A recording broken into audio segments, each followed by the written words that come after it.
Hey everyone, welcome to Cuberviews, episode 60. This is your host, Ian Braverman. I hope you're having a really nice day. Today I am joined by my good friend, Sam Cote. How you doing? I'm doing great. A little tired. I spent a lot of the day cooking, but otherwise, I'm in prime condition. Are you cooking with gas? What are you drafting the vintage Oh, cube? What are you what did cooking I with? draft in the vintage? Ian, you know me better than that. I don't draft vintage cube. I don't celebrate it too much, but there's only so many times you can say that Cinco de Mayo landed on Taco Tuesday. So I had to try making a few things for the first time. Some victories, some failures. We learn better for next time. You've become quite the chef, and I'm very excited for you to bring a Tres Leches cake to my Yes, birthday. you did ask for a Trace Leche specific. That's another one that I haven't made before, but I'm gonna make sure that it turns out well. Yeah, every year I do invite a bunch of people over and we are on my porch and we do chaos draft and the Sam food is always a highlight. It's exciting. And you were on episode 1 of Cube Reviews. It was definitely a unique episode, a little bit of a mess. It's the first To be episode. young and foolish. Zoom did not want to do more than a 40-minute podcast before saying you need to pay for subscription. It was before you were a respected member of the Zoom community. So thank you for coming on again, 59 plus episodes later. And you were also the runner-up of Kinetic Cube. Tell me about Indeed. how you almost took down the event. Almost took down the event. I just drafted the colors that I always do. You know me. There's a specific like subset of a style of gameplay and colors that I really like to draft, and if you can realistically force a deck like that in a cube, that's what I gravitate towards. So I just played to my strengths, and whenever I didn't do that, I kind of ate pavement in the event. Thankfully, it was enough to get me into the top 8. Thankfully, I was able to sort of stay in my lane right up until the last second when Tifa just clocked me for 24 damage. That was crazy. Yes. I always draft Bant or Esper, and you always draft Teamer. We have our things that we Blink, know. I don't know how you managed to find a blink deck even in cubes that don't have blink spells. It's honestly impressive to watch you work.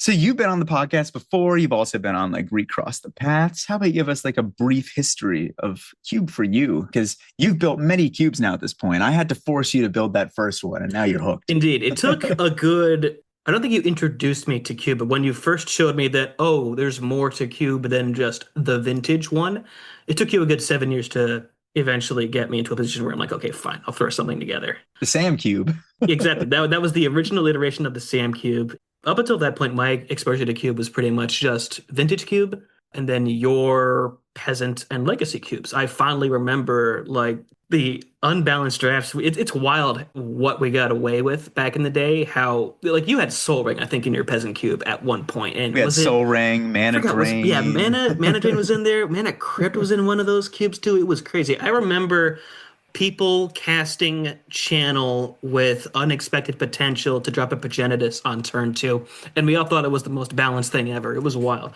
But It's Legacy Cube. it was You Legacy lose, you Cube, and I die. just like this kind of thing that I would not have the patience for in 2026. But it was the greatest thing ever back in the day.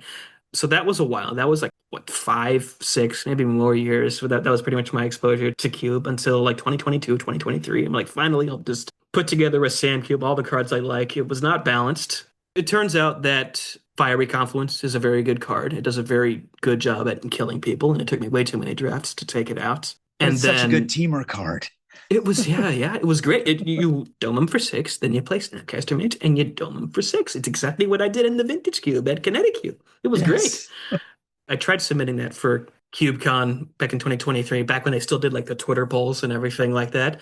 And I shot myself in the foot by accident. It turns out that when you change the cube's URL 20 minutes before the poll goes live, the link that they have in the poll is not going to work. Unlucky. But you had to give it a good name, the good URL. Exactly. Oh, well, I did. It was a triangle cube, so I had to sell it, you know? The issue is that if it wasn't open for the first 20 minutes of polling, then you were just kind of like not in a good spot. But it's fine. You live, you learn. I put out cubes like once a year or something like that. It takes a while for me to like think of an idea, then slowly find cards to put in there. And by the next year, I sort of formulated an idea of what I wanted to build. It was based on some experiences that I'd had at our game store, where we had a really good like collection of cubes that people had put together. A commander cube at that point, I think we had the Bolt cube was around by this point, by 2024. That was the one that you had the idea for. We had your Bant cube, we had the obvious like Pauper, Legacy, Vintage cubes and everything like that.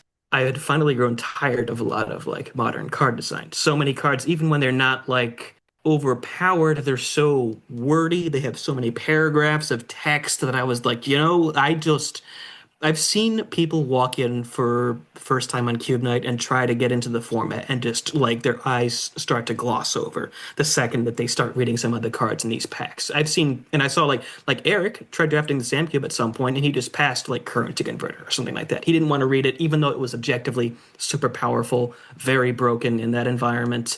And I thought to myself, wow, that's kind of a problem.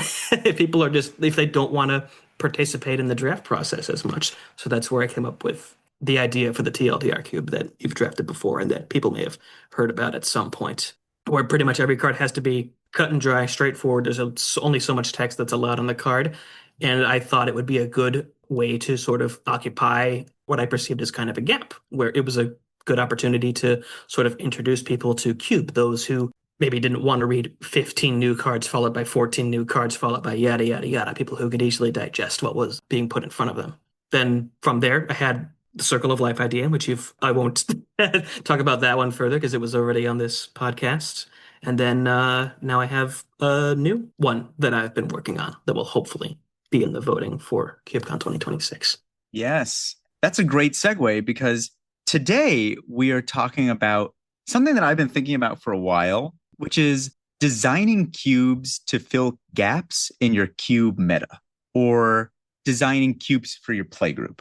Mm-hmm. And I think that we've all had the experience when we're building a cube. There's two things that kind of go through your mind of being the most important, I would say. One, what is this cube? What am I going to build this cube to do? Like, what is the cube? Mm-hmm. Do I want to build some crazy idea? Just build like a normal cube. And then the second thing is, what are players going to want to play? How am I going to get 8 players? Am I going to be able to get enough people to cube? Exactly. And when you have an established cube group like ours, we always cube in Connecticut. If you happen to be in Connecticut, we're always looking for new cubers. So reach out to me. We have a lot of different cubes. We have vintage cubes, pauper, peasant, legacy, rules change cubes, different power levels, all different types of cubes. And you want to build a new cube. What kind of cube do you build that will get people interested in doing your cube? Mm-hmm. When there's so many different cubes in your playgroup, how do you build something that will get people to say, oh, yeah, that sounds great. Let's do that one. Especially in our group where we kind of just have like a voting process where people will bring their cubes every week and, oh, which cube are we doing today? Let's do like a vote or, oh, that one sounds fun. We haven't done that one before. Like how Kyle brought in his latest cube in a Staples bag or something like that last Saturday. So is this something that you've experienced, like trying to figure out, okay, what kind of cube do I build that like our playgroup would be interested in or something that maybe is unique that our playgroup doesn't already have? I've definitely had thoughts like that. Like I said, that was kind of the case with the TLDR cube where I looked at our local meta isn't really the right word because it's cube, but like the allotment of cubes that we had available to us, there was this kind of gap where a lot of them were either they had weird rules or they had a lot of modern cards or interactions that were maybe a little too complex for people who were new to the game or new to cube to sort of pick up on. When you're trying to get people into your playgroup, you want them to feel at ease when they're going through a pack or learning what's up. And I noticed a kind of a gap of that in our local playgroup. So I thought maybe I'll just play to that and come up with some rule that makes for a snappy elevator pitch, which in this case was limiting it to exactly 5 lines of rules text for the environment. And so that cube was born. I like the point you bring up because it kind of reminds me of stuff that I used to learn about back in like AP biology back in high school. There was this one idea that I really liked. It brought in this sort of philosophical concept. It goes to the tune of nature abhors a vacuum pretty much. And I think that's more like physics, where if you try to make a vacuum, everything will rush in to fill it up. But it sort of applies to nature as well, where the idea is basically that as long as there are nutrients or energy or like prime real estate out there, then something will eventually adapt and evolve to sort of occupy that niche. You get like mussels and oysters filter feeding. You get like sunfish that eat jellyfish and nothing else, things like that. If there's a way for something to succeed, then something will find a way to sort of fill in that gap. And I think local cube playgroup kind of fulfills a very similar thing. And I've noticed that a lot with like, you're a way more prolific cube designer than I am, and you do a very good job at sort of pinpointing like imaginary spaces where a cube could exist, but then no one has really occupied that space yet. Like you're building a bar cube right now, as I understand the cards are on your floor. You built the seven card Voltron cube, which is crazy. I would never have had an idea like that. And I think it's a really good way to sort of, if you want to build a cube and you're struggling for ideas, then I think that's a good way to sort of look at it, is take the macro perspective of what your playgroup looks like and then try to find something that could be interesting that isn't currently being occupied. Yeah, and I definitely have a lot of different things that I think about from our playgroup and different things that I've seen throughout our playgroup's evolution that I've thought to be really interesting. Like, I would say the first thing to look at is actually your playgroup itself. And that's something that someone in our playgroup, Kyle, has brought up multiple times of, I guess, first, how many people are in your playgroup? Like, if your playgroup is always eight, like always, then great. 8-person cubes are great. But we've definitely had many situations where we have 9 people or we have 10. Exactly. And then the question becomes, oh, shoot, all of us only have cubes that fit 8. Well, Brian's vintage cube fits 12. I guess we're doing that tonight. Yeah, I guess, which isn't necessarily a bad thing. Yeah. Vintage cube is still cube, It's not like anyone has to sit at or anything like that. All But it cubes can are be, valid. yeah, exactly. It can be rough to sit there and go and know that like your options are automatically limited just because Cube Night was too successful at your local Yeah. game store. But the same can go kind of the other way, right? Where if you're only getting like 4 people, there are almost definitely going to be environments that are better suited to that number of people. They would much prefer you had 8 people or something like that. Any cube that is like synergy driven or that has combos or something like that is going to want you to see more packs.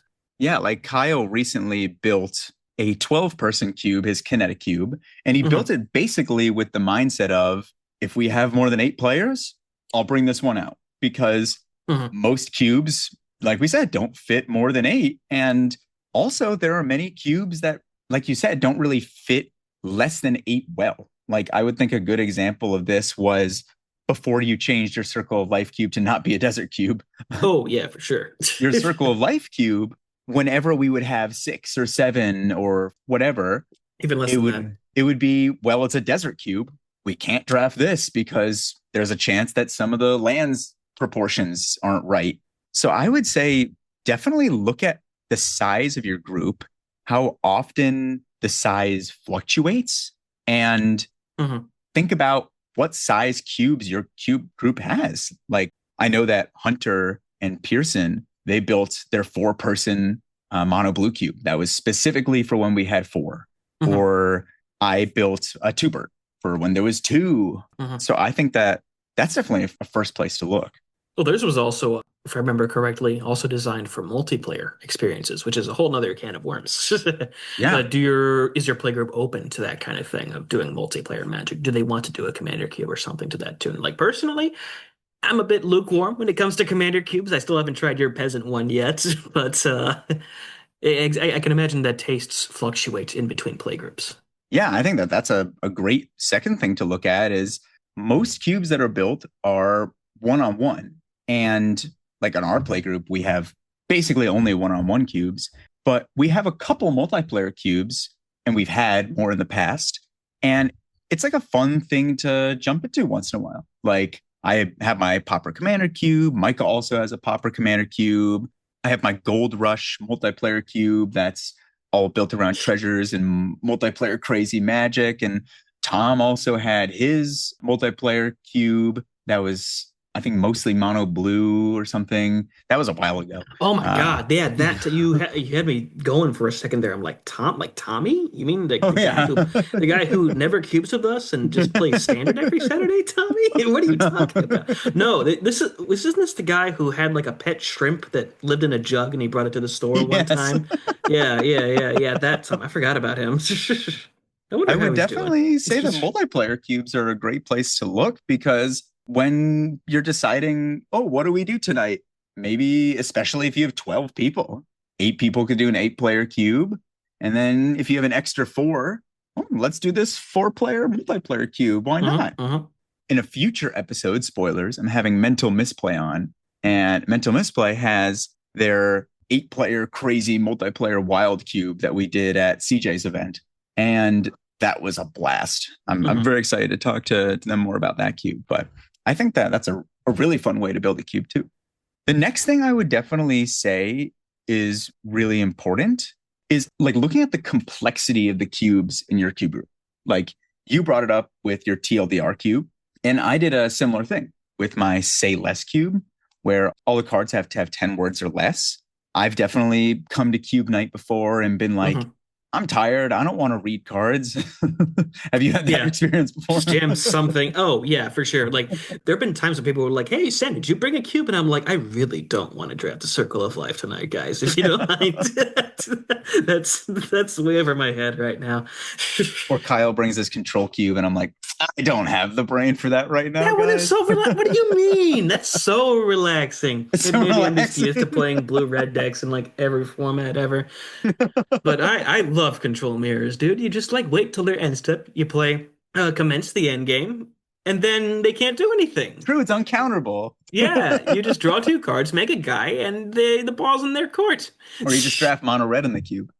Oh, that one, I'm still tilted about that. I can't believe you found if you're not forcing Esper mid-range or Blink, you're finding a way to just completely. For those listening, Ian managed to somehow build a red burn deck inside of the control cube, which is like 60% blue cards. You stole everything from me, by the way. I was trying to go wizards. I was waiting for Flame of Venor to come back, and then Nope. it just never did. I don't even think you played that. You were just cutting Nope. off all the red cards that you saw. If it was red, I had blood eyes. If it was red, I took it. Yeah, I mean, especially like if your cube group sometimes has newer players. Like if the occasional, oh, I brought my friend today who's never cubed before, or oh, my friend has never played Magic before and they wanted to play some Magic. I think that bringing a less complex cube with you that could be something like a peasant cube, a Oh, pauper for sure. cube. Much better than that one time that it was great because we had like 14 people show up for Cube that one night, but it was poor because these two poor kids, they were like what, high school, college age or something like that. They wanted to try Cube for the first time. And of course, the 2 environments we selected were the unplayables cube. If you know, you know. And a friend of ours has a Sharpie cube. For those who don't know, you basically just like blacken out lines of text on cards to make them better or make them worse or whatever. In this case, it was to power up everything as much as you possibly could. The elevator pitch for the cube is that Oko got cut because he was too weak, like 3 mana Oko. And so, Yeah. unfortunately, each of these newcomers played in each of the cubes. One played in Unplayables, one played the Sharpie cube, and we never saw them again after that night. They both had miserable One of them left after the experiences. first round. I didn't even know that. I feel bad about that one. So like That was an L. That was a that's one mistake. end of the spectrum. We definitely chose cubes that had no business being drafted by newer players, and it would have been nice if we. This is before I had the TLDR cube together, but it would have been nice if we had something like that to be a little more accommodating. Yeah, absolutely. And speaking of the Sharpie cube, definitely power level is another consideration too. Oh, Like, for sure. let's say that your cube group is like mostly newer players, and one of you built a popper cube. And maybe a great way to spice up the cube group and go to a niche that hasn't built is to build a legacy cube or proxy a vintage cube. And Mhm. people might just be like, wow, that sounds fun. That sounds different. Let's do it. Or on the other side of the spectrum, I know that there's a lot of play groups that basically only do vintage cube. I've been in play groups like that. Or it's all like bread and and butter legacy cube power level kind of stuff, or even modern power level. just showing That, up with a popper cube one week. People could be like, oh, exactly. let's try it. I had a blast playing Moldervine Cloak in the cube that Kyle just put together. The other cube that Kyle just put together. Yes, he did just make like two, three I keep cubes in forgetting like the the name last he gave week. it. I just call it the Lorcana cube Yeah. because it's the same rules pretty much. But that was great. Itali's favor is broken. The stupid dog is broken, but otherwise it's great. Yes. Yeah, I mean, it's just another great way to people might say, "Oh, you know what? I like limited. Let's do a popper cube tonight or something." I think that Exactly. that's a really fun way to just change things up, and that's really what we're talking about today, just Mhm. changing it up for playgroup, like Exactly. And giving. that was part of the what inspired me to build the cube that you played for the first time last weekend. I have very fond memories of a lot of cards from like circa 2000 Magic or 2000, 2005, something like that. And unfortunately, for that era of Magic, a lot of those cards are power crept. You're never going to find them inside of vintage, legacy, or necessarily even modern power level cube because there have been so many things introduced since then, and especially in the last 5 or 6 years that are just objectively better. I want to play Ivy Elemental, god dang it, and there are like four different cards that are strictly better. And that's Just something that looking. we've definitely seen a lot of in our playgroup too, is people building nostalgia cubes. Like Micah Absolutely. brought his 2003 to 2010 cube, I think. It was a And little later than that, I think, yeah, because Thragtusk was, I think it might have been like just 2014 or something like that. But yeah, it was just like 10 years of Magic, this little slice from the middle right there. And it was nostalgic for anyone who misses the halcyon days of modern. or Brian has even built his retro vintage cube Hmm. and like saying, okay, this is a vintage cube, but all cards 2018 before. We get so many cards. I know that that's something that you've expressed a lot is they print so many cards now. Who wants to read all these cards, especially cards from commander decks and stuff? Yeah, it's So not a draft night at Games IRL if I don't look at a pack in the middle of the draft and say, I'm not reading that. yeah, Some card you're on with four drugs if you think I'm paragraphs reading of that text and card. that I've never seen before in my life. I'm like, I don't care if one of them is just like cascade reminder text. I'm not looking at this card. Give me Yes. Lightning Bolt, please. I had a ton of fun at Uber Cubathon when I was playing Chill's modern bar cube. Just unsleeved Tarmogoyfs, Yeah. fetches, blood braid elves, just beaten face with some good old green red beats. And it's just really fun to once in a while just be like, let's play with those old staples that we had a ton of fun with. Like I know that Anthony Adams of Uber Cube has talked about the Black Parade cube, which was a cube just like these are cards that have come out of my vintage cube. And it's just fun to try these old ones again that you don't get to see very often. So Uh-huh. that's another great way to do it. Something that we've definitely seen a lot of in the cube world is kind of like new inventions to the cube world, I would say, like new thought processes, like Yeah. desert cubes a few years ago, or 100 Ornithopters cube, or the ball pit, or like Pulp Nouveau, like semi-desert cubes, It's or like color restricted cubes. There's so many cool, different, weird cubes, I would say. when it feels like everything's already been done, then it's time to forge a new path in a frontier that no one knew existed, that kind of thing. When you look at just the formula for what a cube has to be, it's both deceptively simple and also gives you a lot of opportunities to sort of poke and prod at the fundamentals and see what you can twist around. I love desert cubes. That's what sort of drove me to build the Circle of Life cube back in the day, and I really wanted to add my own rule, which also screwed around with the mana. As it turns out, Desert Cube did a little too much of that. Yeah, a lot of the cubes that I build nowadays are I'm usually trying to do something new. So like sort of twist the way that Magic is played to sort of make older or weaker cards playable in a way that they never have been. Like Scornful Egotist is not a card you'll see in any cube ever. But in Circle of Life, it's just a ritual effect. It's great. Yeah, people don't know what the Circle of Life is. It's a cube where all creatures have emerged. So it's a rule change cube that totally turns on its head, like what cards are good and what cards are bad. Uh-huh, uh-huh.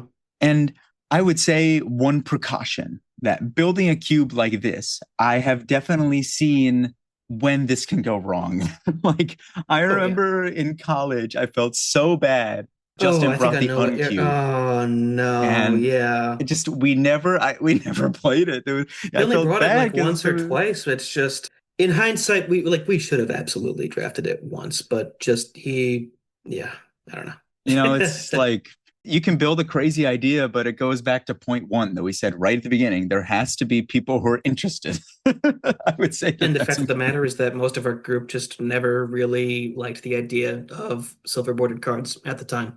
I came Yeah. around to them eventually by the time that Infinity came out. I'm like, oh, you know what? This octopus card that folds itself 1,000 times. This is pretty sick. But at the time, like none of us wanted to play with gotcha mechanics. That's just so being restricted on what you're allowed to say in a match can be just awkward sometimes. That I would say gotcha has made me the most tilted in Magic Of ever any made me. mechanic. Like the card, maybe one of my cards that I hate the most in Magic is the card Number Crunch. The Which one is that one? two and a blue bounce target permanent, I think. And if Ugh, whenever a player says a number, return it from your graveyard to your hand. And I was like, it was that's like in a multiplayer cube. One of the other opponents was like 5, 3, 5. Just keep bouncing Ian's thing. 5. And I was like, stop. that's that sounds miserable. Fun in the right context, but like if you're not in for the experience, then that can absolutely be rough. Yeah, we've definitely seen in players in our play group express before, like, oh, I'm not really that into desert cubes, or I For prefer to sure. just kind of have more straight path normal cubes, which is totally fine. And so I would definitely recommend, I mean, it goes for everything we're talking about today. Best thing you can do is have communication with people in your play group and say, hey guys, would this kind of cube interest you? Yeah, for sure. But especially with a rules change cube, I would say. Absolutely. So I'm always nervous bringing by a new idea to the store. Even if I know that we have like one of the chillest groups ever, it can be awkward throwing out this idea like, hey guys, in this cube, all the lands come in tapped. I swear the games aren't going to take that long. Fixing is perfect, by the way, and I swear the decks aren't all going to be five color soup. Or like when I brought my bolt cube, I was like, I don't know if this is going to work at all. This cube might just stink, but I hope it's fun. Speaking of my bolt cube, I would say another cool kind of off the beaten path niche you could try to fill in your play group is, let's say that you guys meet Saturday nights like we do at your cube group, and you do a cube and then you go for 3 rounds, and maybe you finish early. You finish at 9 o'clock or 8 o'clock, and people are like, we finished early. That was a fast cube. Does anyone have a cube that we could do and just play fast? Sometimes people are like, oh no, do we have time to do a whole vintage cube or a whole cube? And so I've built a couple cubes to just kind of whip out for the last hour and say, Exactly. you know, guys, this is going to go quick. It's going to be 45 minutes, three Just whip rounds. out some beat up theme deck box with a bunch of unsleeved cards and you say, hey, this Yeah. cube takes an hour from start to finish, 3 rounds included. Yeah. Like All expenses paid. my bolt cube, all players started 3 life. The draft takes like 5 minutes and you're right into it. Or my knife party 7 card Voltron cube, where you draft 2 packs of 5 and it's like, all right, get into the games. You can finish 3 rounds in 20 minutes. Or even something like the ball pit, where you don't even have a deck building phase. It's just you draft the cards, you shuffle up and you go. There's no adding True. lands, there's no nothing. Like cubes like that, where you can kind of just, hey, we got 45 minutes, let's do it quick. It might not be the first choice that gets done every week, but people are gonna be like, sure, I'll play a little more Magic, and all we want to It's do here is get your dessert. cube done. Yeah, it's It's dessert. dessert to the cube night. Absolutely. It's like not everyone wants a biscotti and coffee after the fact, but for those who do, it's a great idea. Yeah.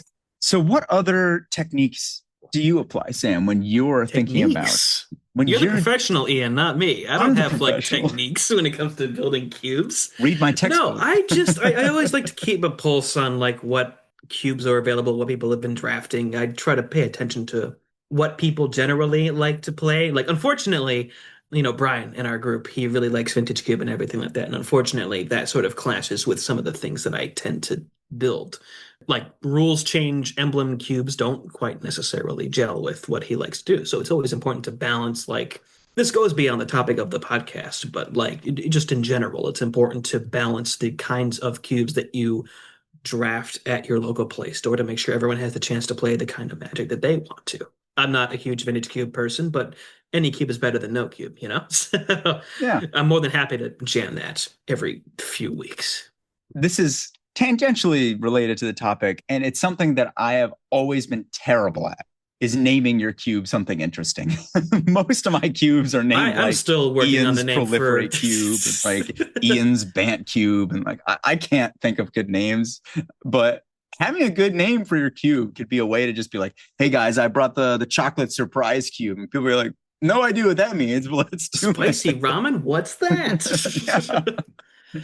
I got to come up with something like that for my current project. Right now, I'm just calling it the Tears Cube in reference to the title, which, but like, it's so rough trying to figure that stuff out. It's like, I heard at one point that the guys who, Warby Parker, like the glasses company, apparently the guys who founded it spent like 3 months just coming up with the name. And like, I don't know if I have the patience for that. The branding can make or break. Like we've definitely seen cubes in our play group that a bad name can kind of, or an unusual name can kind of put a weird feeling in people's minds or be like, I don't know if I want to play that. Like I enjoy the cube. I think it's fun, but Connor's Strictly Worse cube.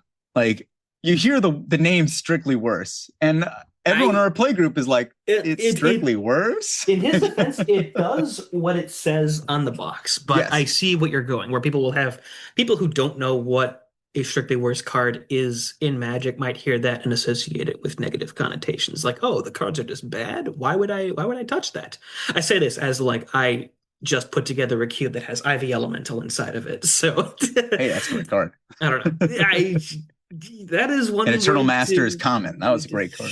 Was it a common in Eternal I think so. Masters? Dude, I have to look this up now because the one that I know, the beat up one that is inside of my cube is from a box of like eBay cards that I got when I was 8 years old.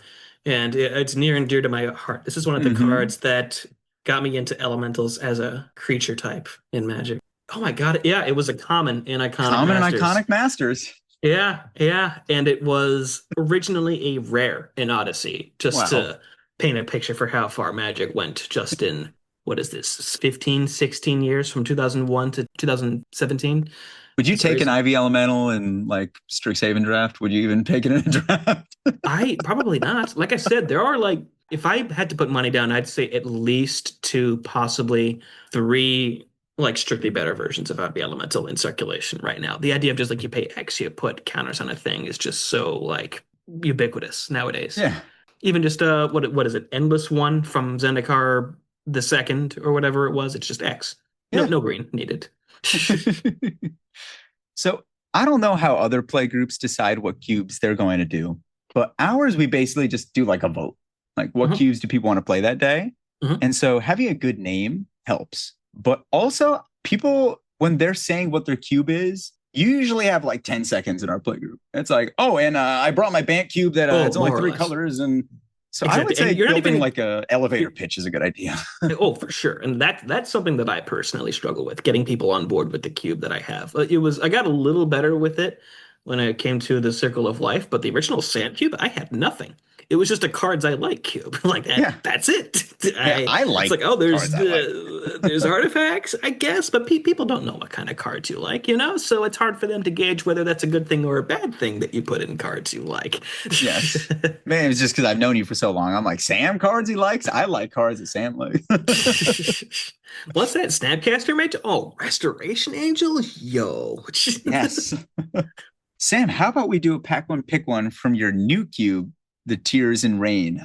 Oh, yes, like Tears in Rain. That's the title. You want to read it This off? this is such an environment. Do you want me to read off the actual gimmick here or Yes, just start read off the belting pack. off the Let's just cards? go. Okay, just the cards? Okay, okay. So I've got 15 cards in front of me Well, from I guess this give cube. people like a little bit of a like, I know that the main thing that's strange about this cube is that you get these tap commons that you can sack for any color instead of basic lands. Yes. So this is my first attempt at. I've seen a lot of people do cubes like this, and I thought it would be really nice to give it a shot and see what could be done here. So the cube is primarily aesthetic driven, actually. I'm trying to tell a story with this environment, which I've never done before with a cube. And the idea is that the drafters are kind of exploring an unnamed plane that is in its twilight years. Its mana is kind of exhausted. Every story that could have been told has already been, and the people that remain are just kind of clinging to what sort of fragments of power still exist. So as I alluded to earlier, it's kind of like trying to evoke a style of magic from like the late, I was going to say 20th century, but that makes me sound old. But from like Invasion Odyssey block, a little time spiral shenaniganery. There are some modern cards in here, but by and large, the power level is very, very low. The only rules twist is that in the basic land box, where normally you'd have basics, instead your land station has these common lands from Odyssey. Each of them taps for one color of mana, but they can also be sacrificed to add one mana of any color. So they're pretty good, except they come in tapped. Yes. So the fixing is really good in the land station, and then all your untapped sources of mana you have to draft, like your basic lands or even your just basic colorless sources, can be good for you to have. So that kind of informed the power level of the draft after I already sort of established the aesthetics and the story that's trying to tell. And it sort of went from there. It's also an excuse for me to add a bunch of my favorite cards that don't find their way into cubes ever. Saplings and fungus. Yes, yes. That those are the original cards that I really, really like. The first deck I ever built was it used Paradox Haze and Sporloth Ancient to make saplings every I single saw time. that It in was a pack awful. on Saturday, and I was like, Sam, what do you do with Paradox Haze in this cube? What is going on? Four counters, dude. But yeah, it's cool. I think it went well, but there is definitely some power outliers. Gabe is a broken card.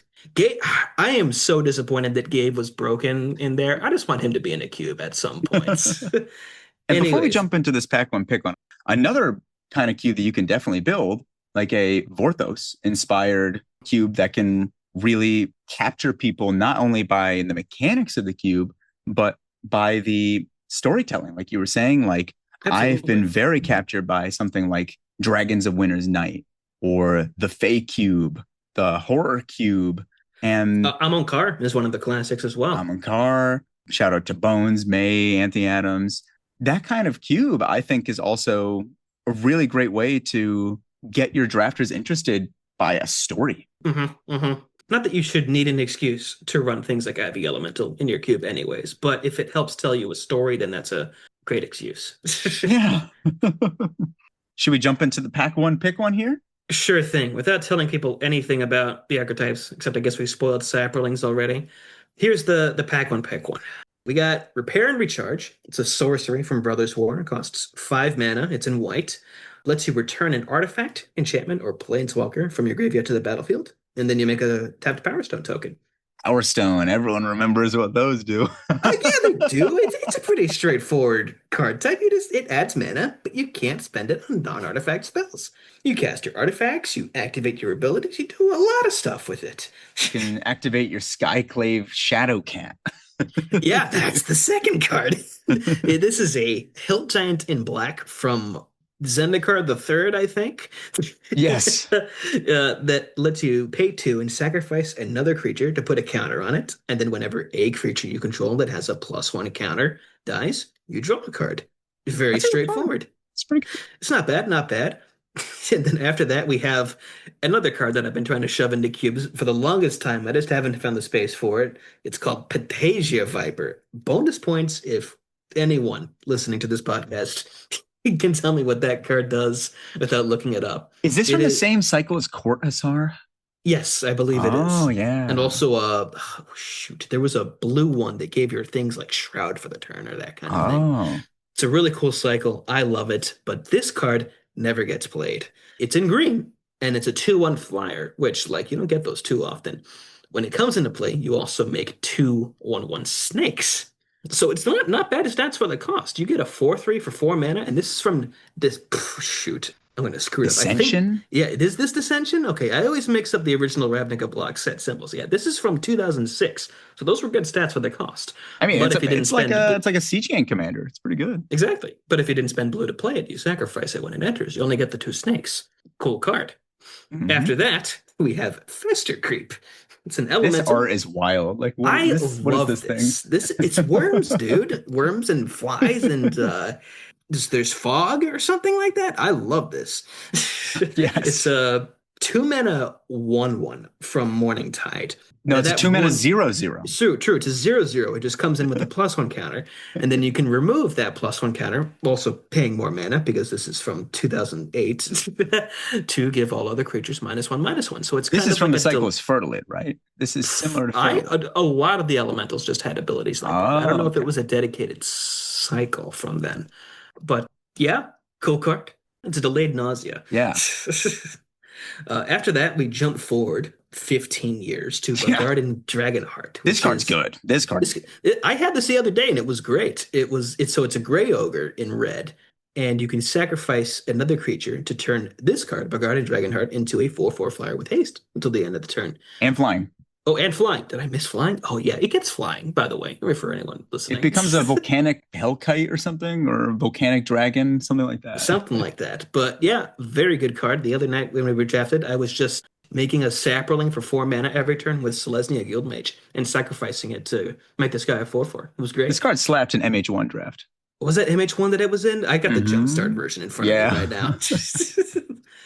After that, we have another new, even newer than Bogardan Dragonheart. This is Whale of the Forgotten. It's a sorcery from Rivals of Ixalan for a Not blue and Rivals of black. Ixalan. Oh, is it Ixalan Cavern? Cavern of Ixalan? Ixalan the second? Ixalan the third. The third? Oh, no. Rivals is just the same block, you know? Oh, that's true. That's true. It's the same. The Return to Ixalan set. Yes. I always mix up the names. But it's a modal spell, like a charm. You get to like return a non-land permanent or make someone discard a card or kind of like impulse, but put the rest of the cards in your bin. Not bad modes on its own, even if it's a sorcery. But if you have 8 permanents in your graveyard, you get all 3.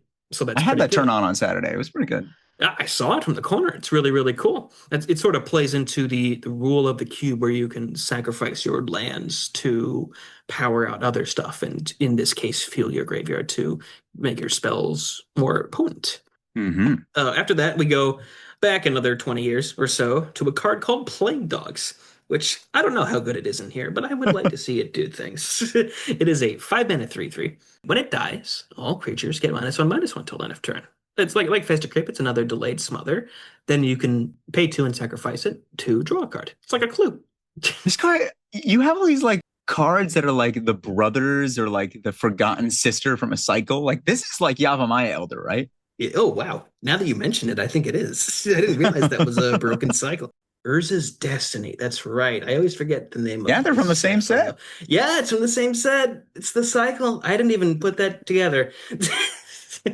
Unfortunately, Yavimaya Elder wouldn't fit in this cube because there are 10 total basic lands Yeah, it's like available what to lands are you gonna players. find in this queue? There's no base. Exactly. There's only 10 Nothing. base. Nothing at all. Then we jump forward another 20 something years Hmm. to a card called Scouring Swarm. This which card is very good. yeah, I think the card is good, but it dies to Plague Dogs, you know? That's true.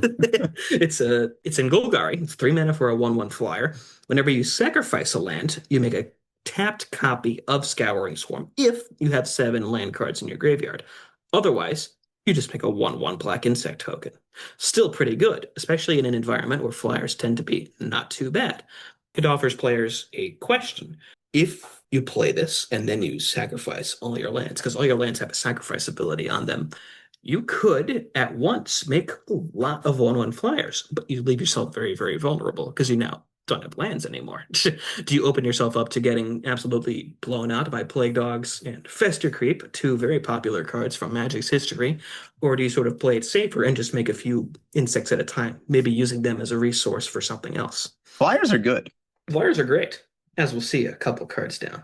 But Mhm. first, we also have Courage in Crisis. This one's on the lower end of the power scale, but I've seen it do good things. It's 2 and a green for a sorcery that lets you put a +1 counter on target creature, and then you proliferate. Put So another it's counter pretty on your cool. Fester Creep. Exactly. Exactly. So Fester 2 Creep counters on your Fester Creep. it's a build your own pestilence. It's great. Wow. This is powerful magic. And the removal in this cube is also pretty low powered. Like there, I think Volcanic Hammer is a premium spell. Whale of the Forgotten was not bad. That's not a bad removal spell. Yeah, Wheel of the Forgotten is very good, especially if it's like turn 6, turn 7, and your opponent is hellbent. Being able to just pay 2 mana to remove a thing and then cantrip as well is pretty solid. But kind of like the Scouring Swarm, if you don't have things in your graveyard, it begs the question of like, would you be willing to just sacrifice two of your lands to get to that threshold, to get to eight permanents in your graveyard? Yes. It's a question that sort of keeps coming up in this environment. Anyways, after Courage and Crisis, we have Doppelgeist. Classic card. I love this guy from Shadows over Innistrad. It's a white for a 1/1 flyer. When it enters, you tap a creature an opponent controls, and then you get to do this again at the beginning of each of your opponent's upkeeps if there are four or more permanent types among cards. Wow, wait, I can't read. It's Delirium. It has Delirium. You repeat this at the beginning of each of your opponent's upkeeps. I think Delirium is such a fun cube mechanic, or Oh, just absolutely. limited mechanic. Just trying to build around it is so fun. I would love to see it come back in more sets in the future. Like Dragon's Hopefully, we Rage don't have Chandler. to. Exactly. I hope we just don't have to wait till the next MH3. The next pack, the next card in this pack literally also has Delirium. Yeah, exactly. I'm a sucker for graveyard mechanics. Directional also plays a pretty big role in this cube. But the next card is Raving Visionary.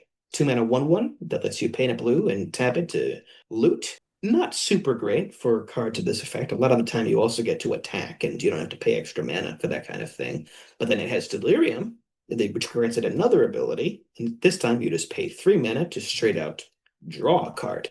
Pretty good. Again, you need to have Delirium active, but once you get to that point, it does a pretty good job at accruing value, especially since in this environment, I didn't really bother including Planeswalkers. You don't have a lot of ways of accruing long-term value the same way that you would get with the Planeswalker. So if you're a control deck, you might want to be looking into a card like this. Yeah. After that, another proliferate card. It's Unnatural Restoration. It's just a regrow that proliferates.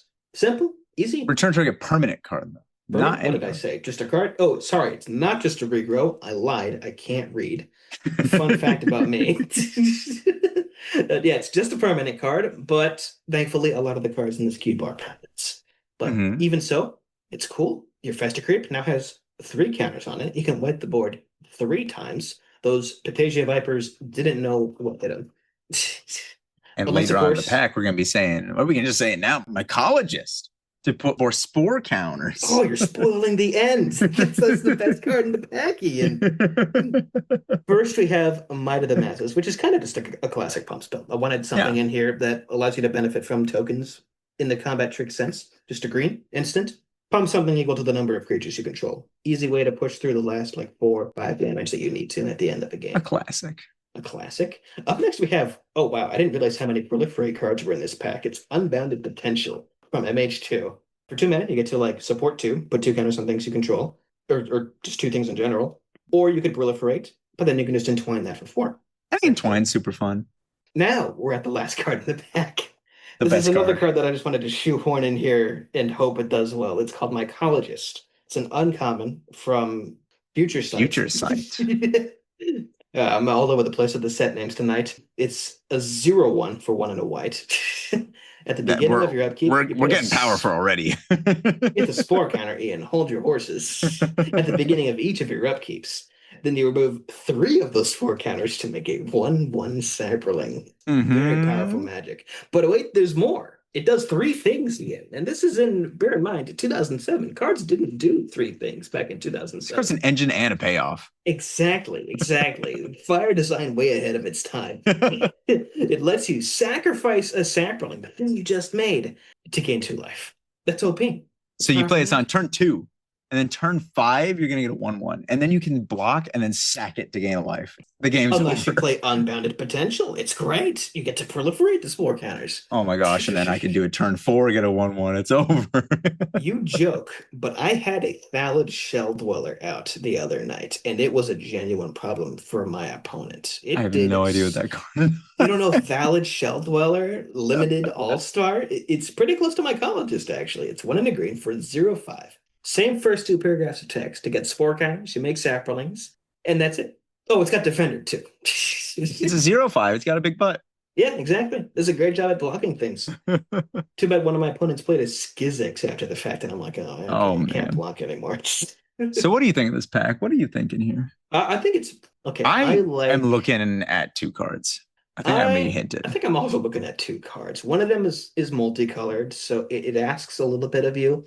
But the way the cube functions, you can splash for a few multicolored cards pretty readily, and it doesn't really change your trajectory too much. I'm thinking it's either going to be Scouring Swarm Yeah, me too. because it does a lot if you put the legwork in. And there are quite a few kind of face forward style effects that let you bring your lands back if you sacrifice all of them. So you can sort of hedge your bets a little bit if you manage to draft one of those. And this card's kind of colorless because, I mean, you're going to be sacking a bunch of lands anyway after this card to get all Kind the of. value. Yeah, true, true, true. But if you On want the to end get step, you maximum sack value, 5 lands and you get 7 power in the air. So what does your opponent do? sacking 7 lands on your opponent's end step to get 7 flyers can just end games if they're not ready. Yeah. I'm But also looking at this, Bogard and Dragonheart. I think that's just a yes, I powerhouse. can safely say that that card was pretty good in the games that I played the other night. One of the archetypes in this cube, spoilers, is old style red aggro deck where a lot of your things are going to be like Hell Spark Elementals, things that are above the stat curve for what you would expect in this cube, but sacrifice themselves at the end of the turn. Gone are the days when cards had downsides, you know. Yeah. But this is one of your ways of actually sort of combating that. Maybe it wouldn't work necessarily with Hellspark Elemental, but with other red cards that you would sacrifice on your upkeep, things with Echo or that have lost all their vanishing counters, things like that. This can sort of repurpose them and then swing in the air for that little bit of extra damage. It's also good in just like aristocrats, like wield a Skyclave Shadow Cat and try and go Mhm, for like a mhm. black-red counter sack deck. Exactly. This is also the only red card in the pack, to be fair. So that's True. also cutting that off and making it clear to your other opponents that you're in this lane, I think is pretty good. Or I can But for my sack my money, play dogs at instant speed. yeah. But for my money, I'm also looking at repair and recharge. It's a pretty good build around for this environment. If you're going into that sort of deck, there's a good number of high CMC artifacts and enchantments that you can sort of bring back. There's Inkwell Leviathan, there's Debtors now. There's a lot of cool stuff that you can sort of fiddle around with. And generating a Power Stone token is also pretty good. Yeah. Well, definitely let us know in the comments what you would take from this pack.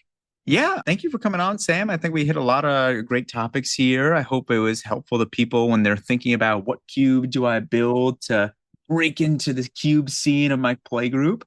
Anything I want to say here before we wrap up? Shoot, I got nothing. Ivy Elemental represents don't let them fit into memory. Mhm. Don't cut Soul Herder from your cubes. Eh.